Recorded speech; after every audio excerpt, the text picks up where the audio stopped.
published in April, the papers were a leak of over 11 million confidential documents from the files of the Panamanian law firm Mossack Fonseca. It's one of the world's biggest suppliers of secretive offshore companies. The papers revealed how the powerful and wealthy around the world hid money, dodged sanctions and evaded tax. Over 200,000 offshore companies were involved. More than half are registered in British tax havens, as well as in the United Kingdom. And the documents put the hidden financial dealings of 128 politicians and public officials into the public arena.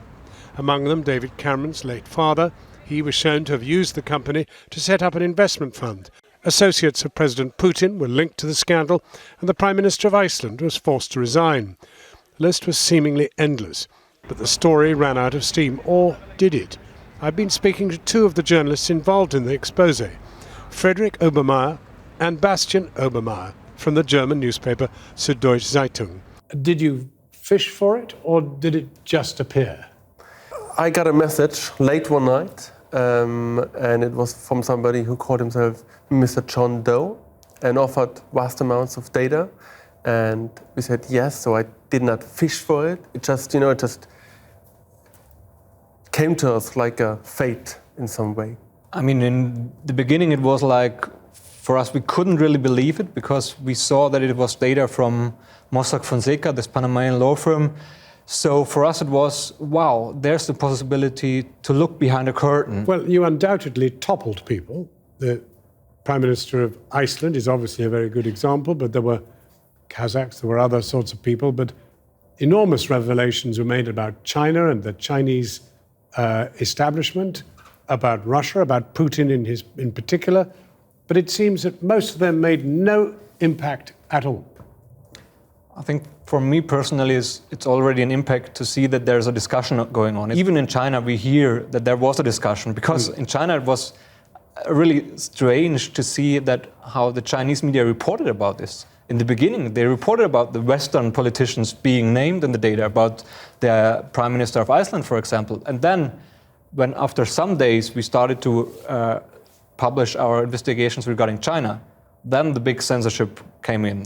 But at that time, there was already a discussion going on in China, and people were already asking, well, if there are Western politicians in there, what's with our politicians? But isn't the real truth now, and haven't you revealed, that corporative life, corporation life, has taken over democracy, has completely dominated now great elements of governance around the world, and it's fixed, and they're in charge.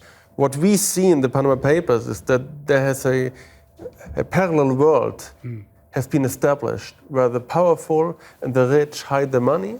They also avoid laws. They really can choose which laws they want to have applied on them. So if they don't like a law in Germany for their heirs, they go to Panama and make a foundation, and no problem, no taxes anymore. But you see, what you did from a British point of view is that you made it very clear to people that our colonial dependencies are tax havens, virtually all of them, and that an enormous amount of tax evasion and avoidance goes on in them, and nothing actually has been done to prevent that. It's almost as if we've agreed that's the way capitalism works.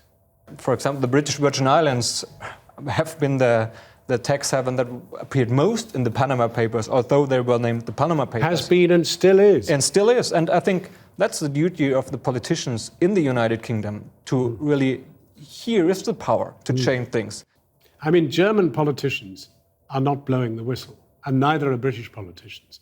We may have left Europe, or we may be leaving Europe, but the fact is we're both bound by the same political classes who do not blow the whistle on the rich. We should all be aware that this is a topic that touches everybody, one of us. Because if the riches evade taxes, it means that this is money that is missing for hospitals, for schools, for universities, for streets. And everybody should be aware of that when he speaks about tax haven. It's about speaking of everybody, one of us, in our everyday life. Friedrich Obermeier, Bastian Obermeier, thank you very much indeed for talking with us.